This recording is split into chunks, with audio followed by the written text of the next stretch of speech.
Hello, my friend. I'm Paul.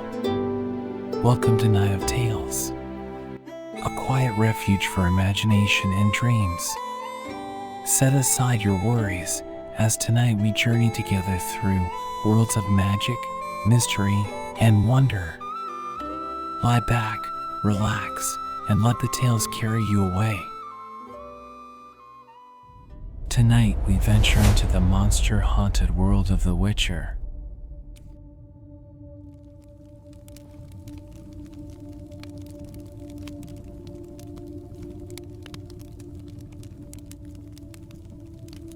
The spring thaw had turned the ponder into a beast. Geralt stood on the eastern bridge of Oxenfurt and watched the brown water churn beneath him. Ice floes the size of carts tumbled in the current, grinding against the stone pillars with sounds like breaking bones. The city smelled of wet wood and fish. Smoke rose from 1,000 chimneys, gray against the pale morning sky. Geralt pulled his cloak tighter. The wind off the river carried a bite that made his scars ache. He had come for coin, nothing more. 3 weeks past, he had killed a foglet that had been terrorizing a merchant's warehouse on the outskirts. The merchant had promised payment upon proof of death. Geralt had brought the creature's head in a sack. The merchant had looked at it, gone pale, and asked for time to gather the gold. Time had passed. Geralt's patience had worn thin. The harbor master found him before he found the merchant. The man was broad and weathered, with hands like slabs of beef and a nose that had been broken more than once. He wore the blue and white of Oxenfurt's maritime guild. He introduced himself as Vimy. He did not waste time with pleasantries. 7 men had drowned in the past 2 weeks. All of them experienced watermen. Fishermen who had worked the ponder since boyhood. Bargemen who could read the current like scholars read books. None of them should have drowned. Geralt listened without interruption. Vimy spoke with the careful precision of a man who had told this story before and expected not to be believed. The bodies had been recovered. All of them bore strange marks on their throats. Pale impressions like the touch of cold fingers. Their faces had been peaceful. More than peaceful. Serene. As though drowning had been the fulfillment of some long-held desire. The fishermen's wives spoke of singing. Beautiful singing that came with the dawn, drifting across the water like mist. Their husbands had heard it. They had mentioned it the nights before they died. They had spoken of it with strange, distant smiles. The city watch had declared the deaths accidental.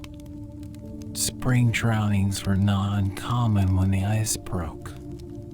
But Vimy knew his river. He knew his men. This was not accident. This was something else. He offered Geralt 200 crowns to investigate. 100 now, 100 when the drowning stopped.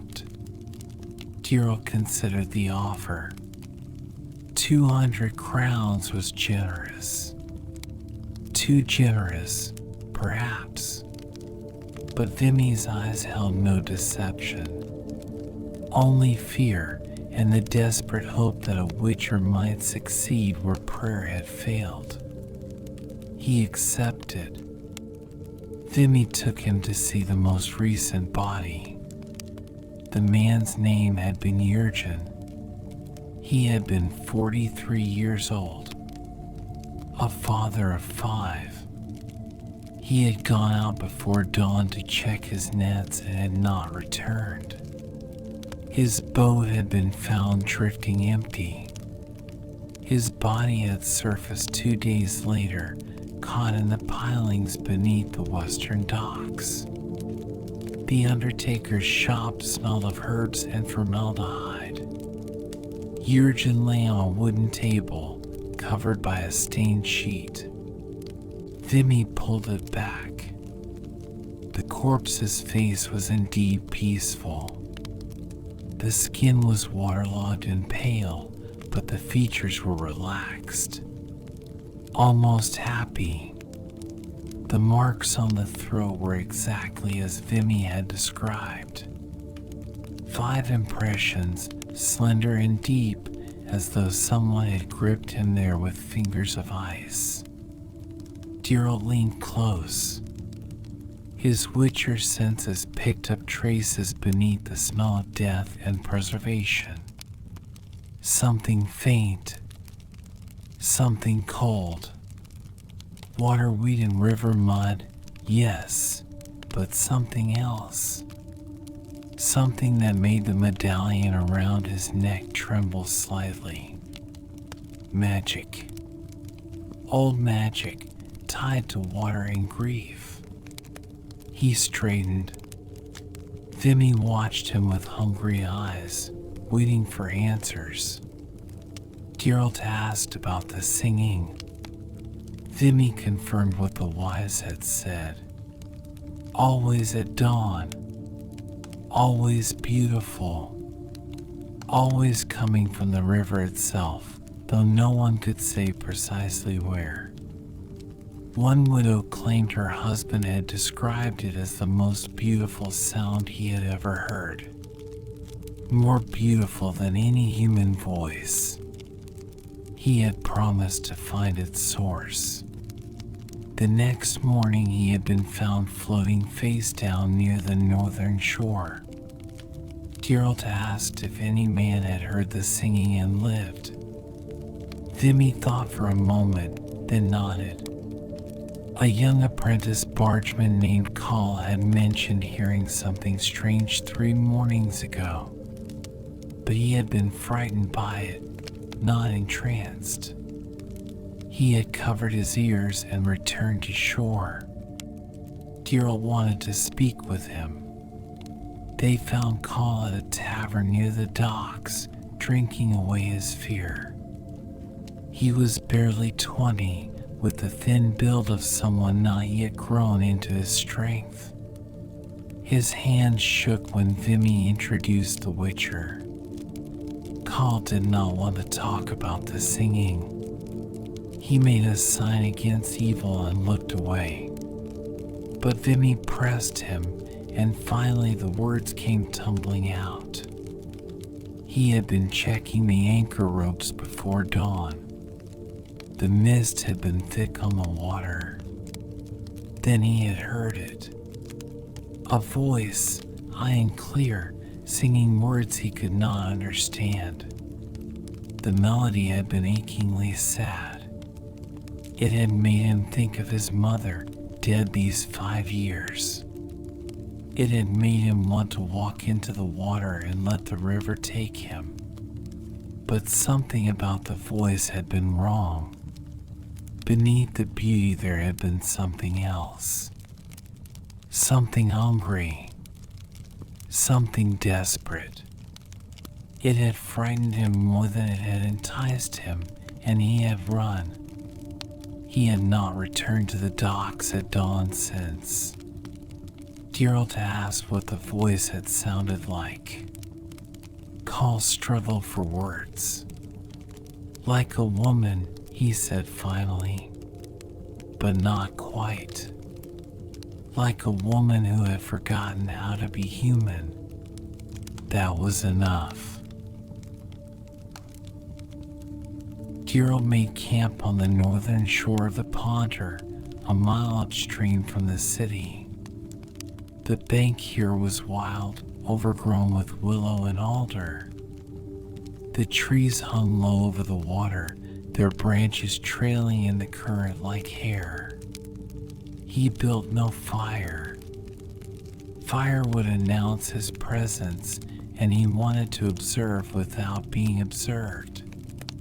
He wrapped himself in his cloak and settled against the trunk of an old oak to wait for dawn. The night was cold and damp. Mist rose from the river in slow curls. An owl called from somewhere in the darkness. The water rushed past with a sound like whispered conversation. Geralt let his mind settle into the focused stillness that preceded potential combat. His hand rested on the hilt of his silver sword. His witcher senses extended outward, searching for anything unnatural. The hours passed slowly. The moon set. The stars wheeled overhead, then began to fade as the eastern sky turned gray. Dawn came soft and gradual.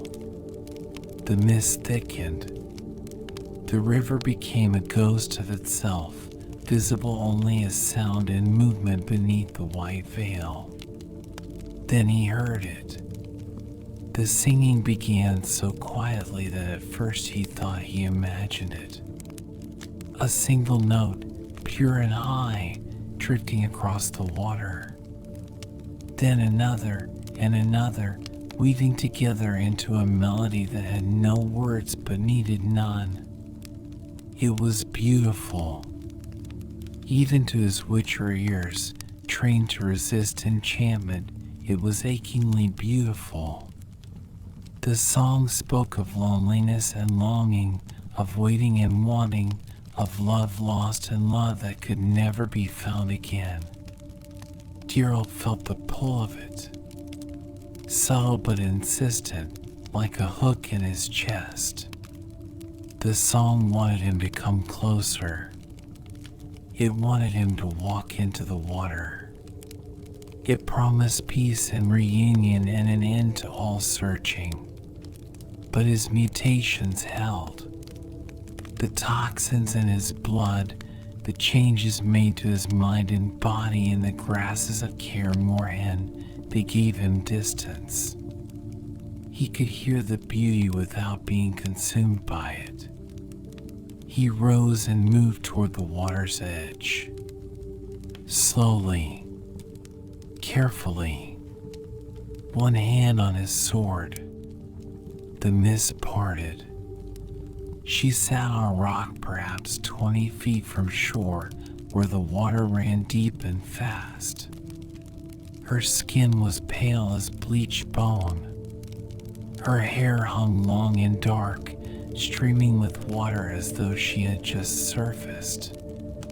She wore the remnants of a dress, white fabric gone gray and tattered, clinging to her thin frame. She was singing to the river.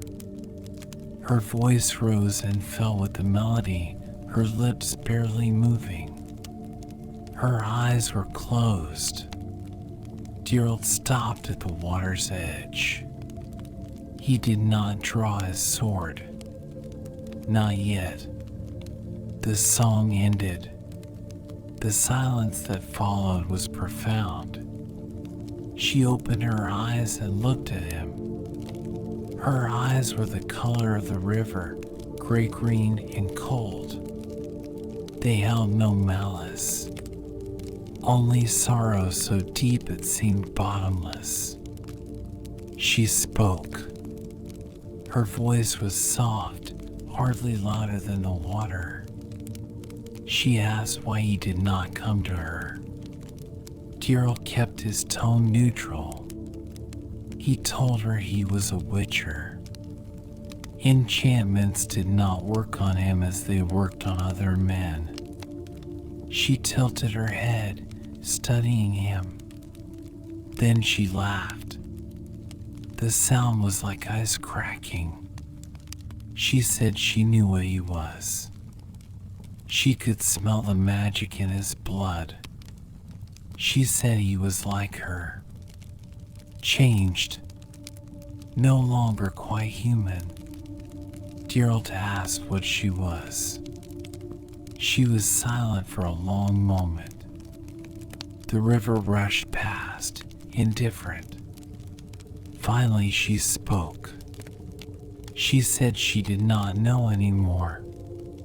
Once she had been a woman. Now she was something else. Something cold and hungry and alone. A rusalka, then. Geralt had encountered them before, though not often.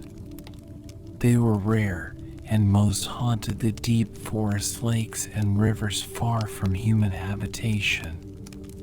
They were created from women who had drowned, usually by their own hand, usually for love. The transformation twisted them. It left them trapped between death and life, hungering for warmth they could no longer possess. He asked her name. She looked away. She said she had forgotten it. She had been in the water so long that the name had washed away like everything else. Like her face, like her memories, like the sound of her own laughter. But she remembered why she had entered the water. She remembered that. Geralt waited. She told him her story in pieces, her voice rising and falling like her song. She had been young, 16, perhaps 17. She had been engaged to be married. Her betrothed had been a carpenter's apprentice, strong and kind, with gentle hands and a good heart. Then the soldiers had come. Nilfgaardian raiders, burning and killing as they pushed north. They had burned her village. They had killed everyone they could find. She had escaped to the river. She had hidden in the reeds and watched her home burn. She had waited for her betrothed to find her. He had promised to protect her. He had promised they would be married in the spring. He had not come. She had waited 3 days. Then she had walked into the ponter. The water had been cold. It had filled her lungs and pulled her down. She had not struggled. When she had opened her eyes again, she had been changed. The world looked different. Colors were wrong. Sounds were muted. She could not feel warmth. She could not feel anything except the cold and a terrible, gnawing loneliness. She had tried to leave the water, but she could not. The river held her. It was her prison and her home now.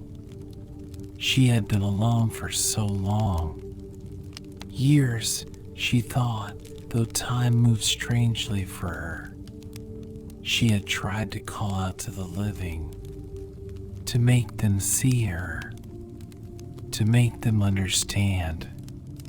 But when they came to her, when they touched her, they drowned. She tried to hold them gently. She tried not to hurt them. But the water filled their lungs anyway. They died with smiles on their faces, happy to be with her.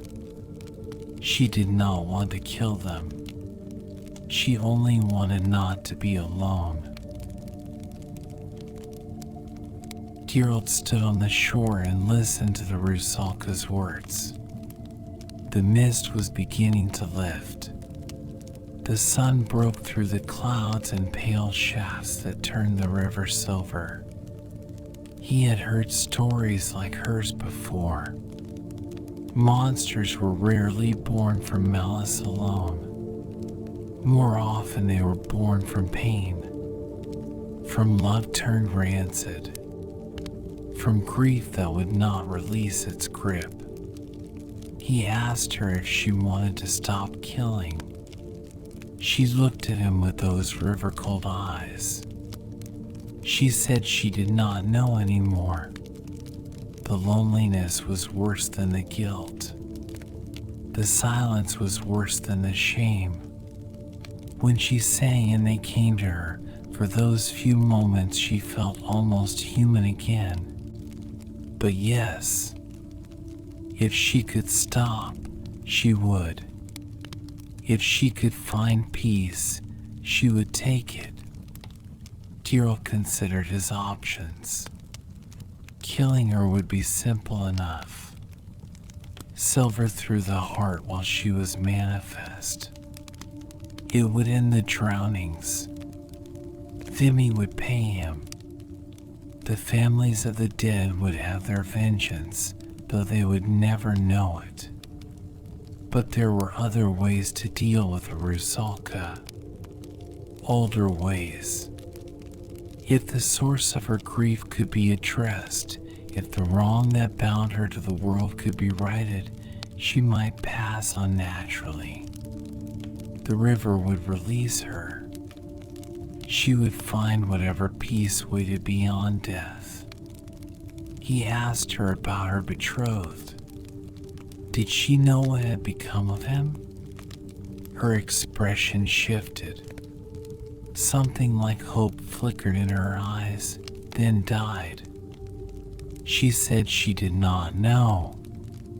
She had assumed he was dead. Everyone in the village had died. The Nilfgaardians had been thorough, but she had never seen his body. She had never felt his spirit in the water with hers. Geralt explained what he knew of Rusalki. Their unfinished business kept them bound. Often it was connected to their death, to the love that had driven them into the water. If her betrothed lived, if she could know what had become of him, it might be enough. It might give her what she needed to let go. She stared at him. The hope returned, brighter now. She asked if he would help her. Geralt told her he would try, but she had to stop singing. She had to stop luring men to their deaths while he searched. She was silent. The water lapped at the rock where she sat. Finally, she nodded. She said she would try, but the loneliness would grow. The hunger would grow. She did not know how long she could resist. He said he would work quickly. She asked what she could give him in return. He was a witcher. Witchers worked for coin. She had no coin. She had nothing but her voice and the water. Geralt said he was already being paid. This was his contract. Stopping the drownings. She smiled then. It was a terrible smile, sad and knowing. She said he was kinder than most witchers she had heard of in the songs. The songs said witchers had no emotions, that the mutations took their feelings along with their humanity. Geralt said the songs were wrong about many things. He asked her if she remembered the name of her village. She did. It had been called Braelin's Ford, a small settlement a day's ride downstream. It had sat on the southern bank where a shallow crossing made trade possible. Geralt knew the area, or he had known it years ago. If the village had been burned 4 years past, there would be little left now. But ruins held memories. Sometimes they held more than memories. She had said she was to be married in the spring. She would have had a wedding ring or a betrothal token, something to mark the promise between her and her intended. If he could find it, it might serve as a focus, a way to anchor her to the memory of why she had died, a way to give her closure. He asked if she remembered where such a thing might be. In her home? Kept with her family's belongings? She closed her eyes. Her lips moved silently as though she were singing a song only she could hear. Then she spoke. Her mother had kept it. A simple silver ring, too large for her finger, meant to be worn when she was older. Her mother had hidden it in a wooden box beneath the hearthstones to keep it safe from thieves. The house would be gone now, burned, but the hearthstones might remain. Stone did not burn. Geralt nodded. He would ride to Braelin's Fort. He would search the ruins. If the ring still existed, he would find it. She asked how long it would take. Her voice was small, frightened. He said 2 days, perhaps 3. She said she would wait. She would not sing.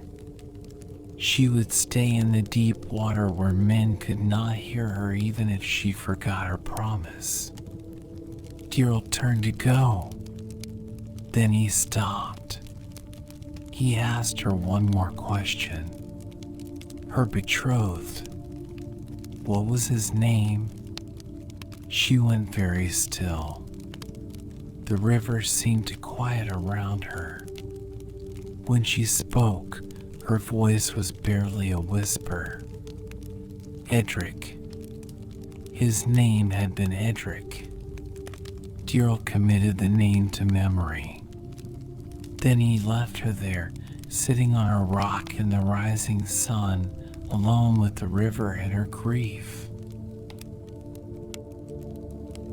Braelin's Fort was a graveyard. Geralt reached it on the second day, just as the sun was setting.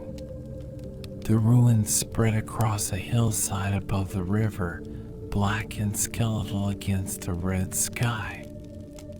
For years had not been kind. The timbers of the houses had collapsed. Grass and weeds grew thick among the stones. A few walls still stood, testament to the mason's craft, but most of the village was simply gone, reclaimed by the earth. Geralt dismounted and led Roach through the ruins. The mare snorted uneasily. She did not like places where death had been. Geralt could not blame her. He searched until the light failed, then made camp in the shell of what had once been a barn. He built a small fire and ate dried meat and hard bread. The wind moved through the ruins with a sound like voices. He did not sleep deeply. Dawn found him searching again. He moved methodically through the village, looking for hearthstones. Most had been scattered by the collapse of the buildings. Some had been blackened by fire. Others were half buried in earth and debris. He found what he was looking for near the center of the village. A foundation that had belonged to a house slightly larger than the others. Perhaps the home of a craftsman or a successful farmer.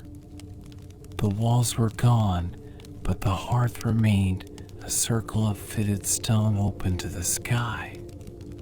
Geralt knelt and began to dig. The earth was soft with spring rain. He cleared away the ashen dirt, working his fingers between the stones. The hearthstones were heavy. It took time to shift them. Beneath the third stone he found the wooden box. It was small, no larger than his fist, made of oak and bound with tarnished brass. The wood was charred on one side but intact. Somehow it had survived the fire. He opened it carefully. Inside, wrapped in a scrap of cloth that had once been white, was a silver ring. Simple and unadorned, sized for a man's finger. The silver was tarnished black with age, but the band was solid. Geralt held it up to the light. It was exactly what the Rusalka had described. Exactly what he had hoped to find. He placed the ring in his pouch and stood. The wind picked up, scattering ash across the ruins. He was about to leave when something caught his eye. A marker. A wooden cross, withered but still standing, planted at the edge of the village near what had once been a road. He walked to it. The cross marked a grave. A single grave set apart from where a mass burial might have been. Someone had carved words into the wood. The letters were crude but legible. Edric Carpenter, killed defending Braelin's Ford. Remembered. Geralt stared at the marker. The Rusalka had been wrong. Edric had not survived. He had died here, fighting the Nilfgaardians. Someone had cared enough to bury him properly, to mark his grave, to remember his name. This changed things. If Edric was dead, there would be no reunion, no closure in the way Geralt had hoped. But perhaps knowing the truth would be enough. Perhaps knowing that he had fought and died bravely, that he had not abandoned her, would give the Rusalka peace. He was preparing to leave when he heard footsteps. He turned, hand moving to his sword. An old man emerged from the trees at the edge of the ruins. He was bent with age, his face lined and weathered. He carried a walking stick and moved slowly. He showed no fear at the sight of the Witcher. The old man greeted him. His voice was thin but clear. He asked if Geralt was looking for something. Geralt relaxed slightly. He said he was looking for information about the village, about what had happened here. The old man nodded. He had been the village elder once. He had survived the raid by hiding in the forest. When he had returned, everyone was dead or scattered. He had buried the bodies. He had marked the graves. Then he had left. There was nothing to stay for, but he came back sometimes to remember, to make sure the graves were not completely forgotten. Geralt asked about Edric. The old man's eyes grew distant. Edric had been a good boy, strong and skilled with his hands. He had been engaged to be married to a girl named Cassia. They had been happy. When the Nilfgaardians came, Edric had fought. He had killed 2 soldiers before they cut him down. The old man had found his body in the square, still holding his hammer. He had buried Edric with honor. It was the least he could do. Geralt asked about Cassia. What had become of her? The old man shook his head. He said her body had never been found. Her family's house had burned. He had assumed she died in the fire or drowned trying to escape across the river. Many had drowned, but he had never found her, never put her to rest. Geralt thanked the old man and asked one final question. Had Edric stayed in the area? Was he buried here? The old man looked confused. He said yes, Edric was buried here, under the marker. Where else would he be? Geralt realized his mistake. He had phrased the question poorly. He meant to ask if anyone named Edric had survived, if the name had appeared elsewhere. But the old man was already shaking his head. Edric was dead.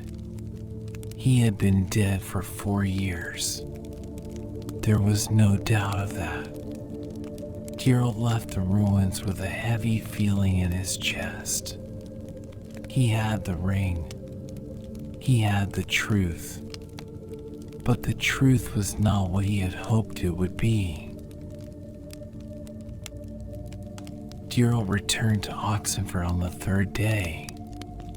He went straight to the northern shore, to the place where he had spoken with the Rusalka. The sun was high. The mist had burned away. The river ran clear and fast. He called to her. He did not know if she would come. Rusalki were creatures of dawn and dusk, uncomfortable in the full light of day. But she came. She rose from the water like a memory, her pale form barely substantial in the bright sun. She looked weaker than before, translucent, as though the effort of staying manifest was costing her greatly. She asked if he had found anything. Geralt drew out the ring. He held it up so she could see it. Even in the sunlight, tarnished and old, it caught the light. Her reaction was immediate. Her eyes fixed on the ring. Her hand reached out, though she was too far away to touch it. A sound escaped her lips, something between a sob and a sigh. She asked if she could hold it. Geralt hesitated. Then he waded into the water. The cold was shocking, even through his boots. The current pulled at his legs. He moved carefully, finding his footing on the slick stones. He reached the rock where she sat. Up close, she was even more insubstantial. He could see through her to the water beyond. She was fading. He placed the ring in her hand. Her fingers closed around it. They passed through the metal at first, then solidified enough to hold it. She lifted it close to her face. Tears ran down her cheeks, clear as river water. She said it was just as she remembered. She said Edric had promised to put it on her finger on their wedding day. She said she had been so happy. Then her expression changed. She looked at Geralt. She asked if he had found Edric. Geralt told her the truth. He told her about the grave, about the marker, about the old man who had buried him with honor. He told her that Edric had not abandoned her. He had died defending their home. He had died fighting. She listened in silence. When he finished, she looked down at the ring in her hand. She was quiet for so long that Geralt thought she might not respond. Then she spoke. Her voice was different, softer, less desperate. She said she had been wrong. She had thought herself abandoned. She had thought herself unloved. She had carried the belief into the water and it had poisoned her. It had made her into something cold and hungry. But Edric had loved her. He had died for her in his way. He had not forgotten. He had not betrayed. And she had drowned herself for nothing. She had thrown away her life in grief for someone who had been worthy of that grief, but who would have wanted her to live. Geralt said nothing. There was nothing to say. She asked him what would happen now, if she would fade, if she would be free. He said he did not know. He was not a priest or a sage. He only knew that Rosalki who found peace sometimes let go. Sometimes the river released them. She nodded. She looked out across the water. The sun was beginning to set. The sky was turning gold. She said she was tired. So tired. She had been cold for so long. She wanted to be warm again. She wanted to sleep. Geralt stepped back. He waded toward the shore, giving her space. She sat on a rock and held the ring close to her chest. She began to sing, but it was not the same song as before. This song was quiet, gentle, a lullaby, perhaps, or a prayer. As she sang, she began to dissolve, not violently, not with struggle. She simply became less solid, less present. The water around her began to glow with a faint light, soft and golden. The song faded. The light faded. When Geralt looked again, she was gone. The rock sat empty in the middle of the river. The ring lay on its surface, gleaming silver in the last light of the sun. Geralt waded back out. He retrieved the ring. It was cold in his hand, but solid, real. He would give it to the old man at Braelin's Ford. Let it be buried with Edric, as it should have been. He returned to the shore and stood watching the river. The ponder flowed on, indifferent and eternal. Whatever had bound the Rusalka was gone now. She had found her peace, or she had simply ceased to exist. He did not know which. He was not sure it mattered. The drownings would stop. Vimy would pay him. The families would be safe. That was what mattered. But as he walked back toward the city, Geralt found himself thinking about the Rusalka's words. About love and loss and the price of survival. About the choices people made when grief became unbearable. He had killed monsters for most of his life. He had ended things that threatened the living. But he had also learned that monsters were rarely simple. That evil was rarely pure. That sometimes the most dangerous creatures were the ones who had once been human, who still remembered what it meant to love, The silver sword on his back was a tool. It solved problems, but not all problems could be solved with silver. Not all monsters needed to be killed. Some just needed to be released.